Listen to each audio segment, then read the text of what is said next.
മറുപടി ഉടനെ വേണം. ഇപ്പൊ ഞാൻ പറയുന്നതാണോ കുഴപ്പം? ഞാൻ മിണ്ടുന്നില്ല. പണം എനിക്കൊരു പ്രശ്നമല്ല. അതൊന്നും എനിക്കറിയാൻ മേല. ഇങ്ങനെ എന്തെങ്കിലുമൊക്കെ പറയുമ്പോഴേ എന്റെ മനസ്സിനൊരു സന്തോഷം ഉണ്ടാവുള്ളൂ. ആ ഉദ്ദേശിച്ചത് വേറെ, ഈ പുല്ലന്മാർ ഉദ്ദേശിച്ചത് വേറെ. പക്ഷെ ഇതുപോലെ വേണ്ടാതീനം പറഞ്ഞു വരുത്തുന്നവരെ നേരിടേണ്ടത് എങ്ങനെയാണെന്ന് എനിക്കറിയാം. എന്നെ വേർബോഡി ആയിട്ടെങ്കിലും ജീവിക്കാൻ അനുവദിക്കണ. പറയുന്നേ, ഞാൻ ആരോടും പറയില്ല. ദൈവമേണല്ലോ, വെക്കത്തിന് പടിയല്ല, ഉന്നം തെറ്റുകയാണോ? കിടക്കട്ടെ, എന്നെ കൊണ്ട് ഇതൊക്കെയല്ലേ പറ്റുള്ളൂ. രാപകലില്ലാതെ ഇങ്ങനെ അധ്വാനിക്കുന്ന ഒരു കുടുംബത്തെ ഞാൻ വേറെ എങ്ങും കണ്ടിട്ടില്ല. എല്ലാവരും ഇങ്ങോട്ട് നോക്കിൻ. അപ്പൊ പ്രതീക്ഷയ്ക്ക് വകയുണ്ട്. ഇപ്പൊ വീണേനെ. നീ കൂടുതൽ കഥയൊന്നും ഇറക്കണ്ട, നേരെ കാര്യത്തിലോട്ട് വാ. കറക്റ്റാണ്. കറക്റ്റാണല്ലേ? കറക്റ്റാ.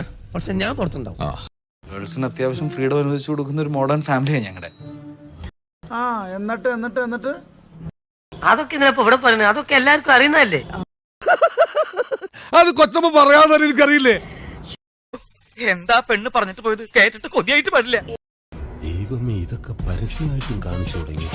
നിന്റെ കയ്യിലിരിപ്പതായിരുന്നല്ലോ. അതന്നത്തെ ചോരത്തിളപ്പിന്. ഇപ്പൊ എന്ത് ചോര തണുത്തു പോയാ? ഞങ്ങൾക്ക് പുറത്തിറങ്ങി നടക്കണ്ടേ? ആളുകൾ മൊത്തം നോക്കണ്ടേ? എന്താണ് നിങ്ങൾ കണ്ടല്ലേ? ആ പടച്ചോനാണ് മുത്തുമോനെ ആരോട് പറയുന്നത് കേട്ടോ. ഏറെക്കുറെ. പിന്നെ നീ ഇതാരോടും പറയുന്നു വേണ്ട കേട്ടോ. അവരെ പല്ലെറിഞ്ഞിട്ട് കാര്യമില്ല. ആരാണെങ്കിലും തിരിച്ചു പോകും.